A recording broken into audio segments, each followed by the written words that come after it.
所以你要配釉要有很多好处才算好的釉。哦，比如说它悬浮性很好，烧起来温度点很宽，很稳定，配合度又很好，那种才是好的釉。所以一般我们是用这一个，那这个主要成分也是 SiO2。那假如说植物里面的话，种子、叶子、树的根部烧完之后，它所剩下的灰烬就是 SiO2 为主。所有的草本植物，例如说稻啊，小麦啊，像在台中大雅，我有一个徒孙叫做赵胜杰，你们也许在陶艺杂志会看到，他说他研究小麦釉，其实那个有一点夸张你哪知道玩严肃的啦？小麦大概SiO2是含80%，其实它只是来代替这一个，没什么特别。不过我们还是乐见其成来，让先锋那个拍手，还有乐见我的徒孙发展的不错。好，这一个东西绝对不能少，因为只有它能够成为比较接近的玻璃像，就是像玻璃金那样，所以我说它绝对不能少。可是它的熔点，你看几度？念出来，1710度哦。如果有在玩这个耐火材料的人都知道，1710度是非常高，非常高，很多东西是受不了的。1710度已经颜色已经都白了，就是讲火已经拢变白色，然后像咱那拍浅灰浅有无？那个铝珏那个灰浅，那个灰浅只要1300出来，1340啊，你看1700有多高？所以非常的高。那1700才能溶解。那我们的陶土，大概在1250，那是不是很不合理？你假如用这个来烧这个，那一定垮掉了。那怎么办？元素有一个很特别的点，就是越加越低温。你 A 加 B 加 C 好，低温一点，再加 B 就更低。好，那我们就要来研究一个问题说，你在做釉药的时候，高温的釉药元素比较多还是比较少？比较少，所以比较好做还是比较难做？比较好做。所以为什么你们去买那个低温釉上场很贵？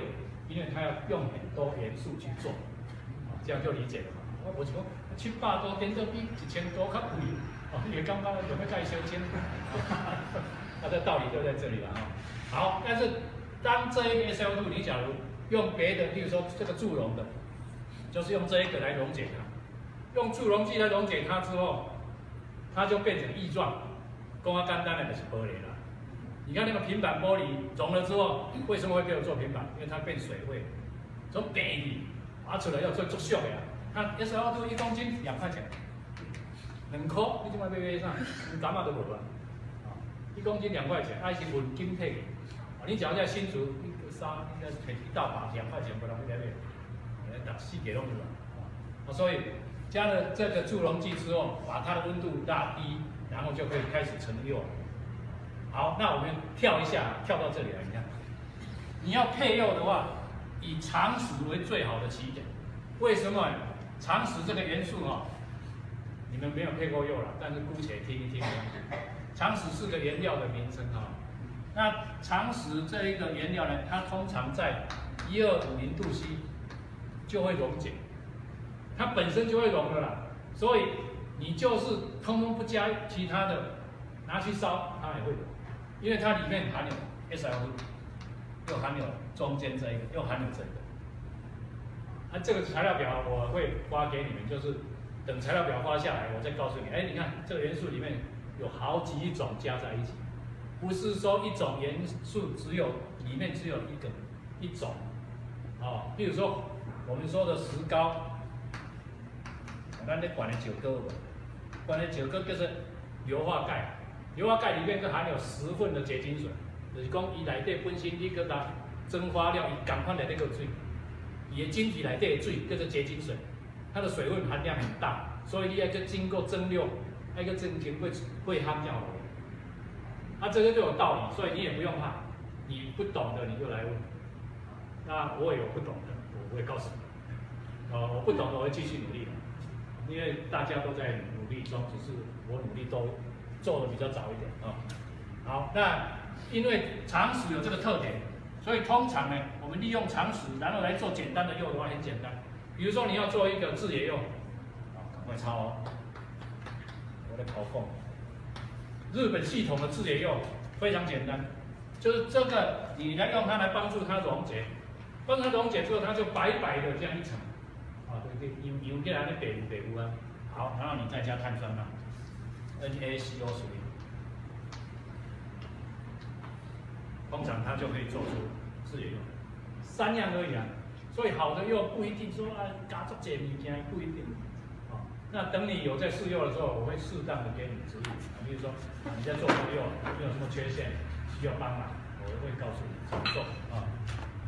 好，接下来哈，那这个通常我们会用百分比法，就是这个70，这个30，那一次改一种就你只要在配釉了，一次改一种，例如说我这个就25、20这样子一直照，一直跑，那这边就往上一个跑，然后跑完之后你会发现说，好像这中间的不错，然后再越缩越小。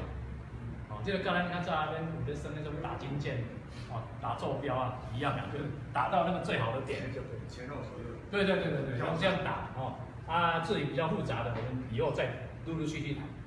你这样听得懂吗？可以哈，后来。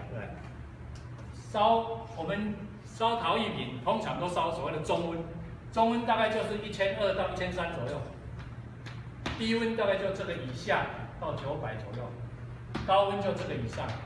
这样会分了，大略啦，这个也没有绝对，每一个书本写的都不太一样。不过中温的就是大概在这个象限。好，它的理由是什么？因为陶土的成熟点，我刚刚说过了，1250度，所以为什么我们要选择烧中温，而不是烧很高的温度？因为我们大部分是以陶土为主，而且玩陶艺以陶土还是一个大宗，因为它的感觉还是比较温暖，比较接近人性。这个是我们追求的，不是这哇一点20块钱这都是洗都给看起，你还是做自己的东西，也会比较有机会的啊。好，接下来第二个，釉不管你怎么加，在这时候的表现机会最大。比如说铜红釉、青瓷釉，包括刚刚讲的制野釉，通通在这个范围，包括结晶釉那个开花很大颗那个，都在这个范围完成。所以当然你选择机会最好。接着是为什么他们喜欢的运动？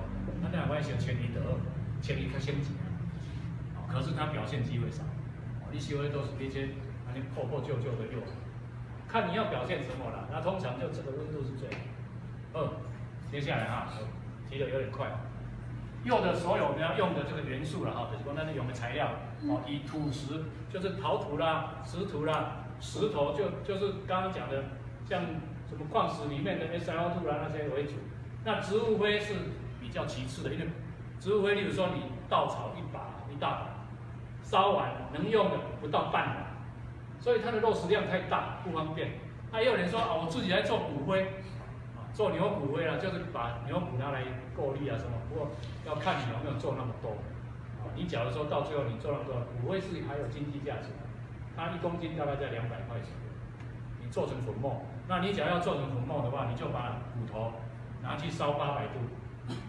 那灰种呢？把差不多800，为什么你知道？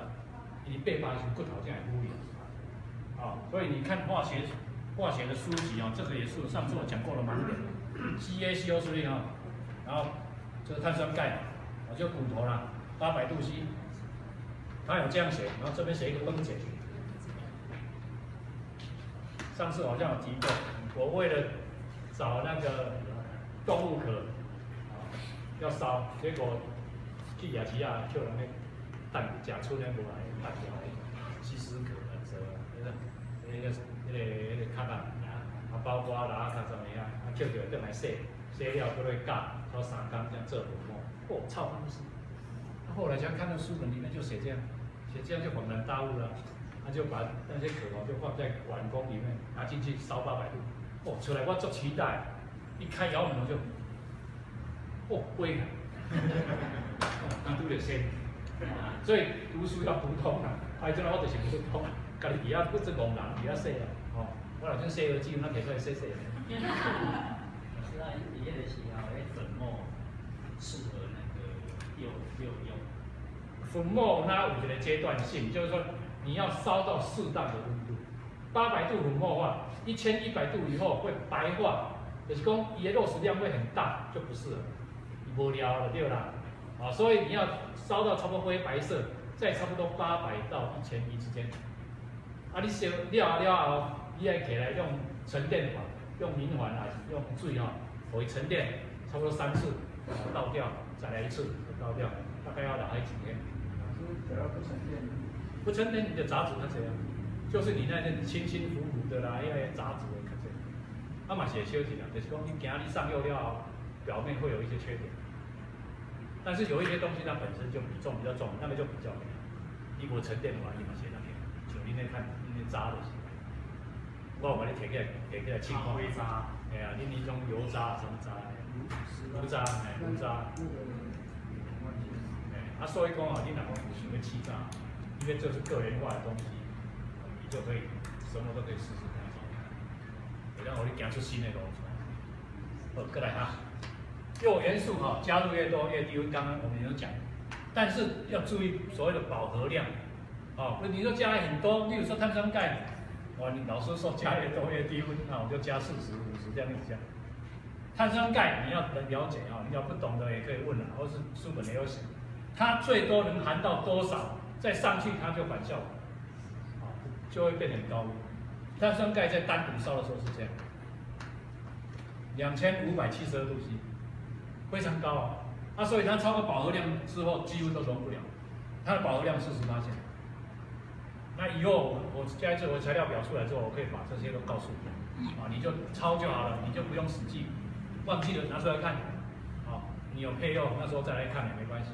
现在就姑且听一下就好了，理解它就好。好，以上有没有问题？我们就今天讲这样就好了，不要讲太多。你哪来气以外来定吗？那个筛瓦70目，60以上60到100你假如用100以上的你抬得足艰苦，太细了，你要筛很久了。哎呀，我抬袂过跟江60目就可以过，60百的。100左右你抬得足艰苦，我找那个为什么你要看什么釉了？例如说你做的是无光釉，或是一些颗粒状的，你有点颗粒还更漂亮。那你假如要做那种比较细致的，比如说铜红，那一些比较需要充分溶解的，还有就是你的金属氧化发射剂很少的那一种，你就要搅细一点。这样听得懂吗？例如说你的发射剂只有2%，像那边小铜红大概氧化铜只有2%左右，那量很少你加到里面很少，所以你要做充分的搅拌，所以想要加它油，效果较好。你若讲要做铁红，铁红是15%以上，15%以上你本身量就很大，就光拿来买船。所以我说这个是有变数。老师有一种烧完之后很像那个岩石的那个柱笼里面起泡泡那些，那是什么？感觉像是岩石它釉要上完之后烧出来就是。很多穿孔洞，然后像岩石里面类似重铸釉对了，重铸釉要做重铸釉。你若像加这油滴釉有点类似，油滴釉的重点在哪里？是滑熟，大概10%以下，然后加上氧化铁，然后再加一点氧化锡，它就会产生很多空洞，尤其是这2个，也看得到这个。也有一种是。利用上下挂釉，请问油滴釉来这头一个土豪上面，那我也是用2层，然后让它空洞冒出来，再流下去，那个都有理解性的，就是说不要相信很多神秘的话，我是感觉拢有法度研究，只要你有心想要做，你有什么困难你再来找我没关系，我大概所有的釉我都试过，只是因为我没在做生意，所以我没有那么急着表现。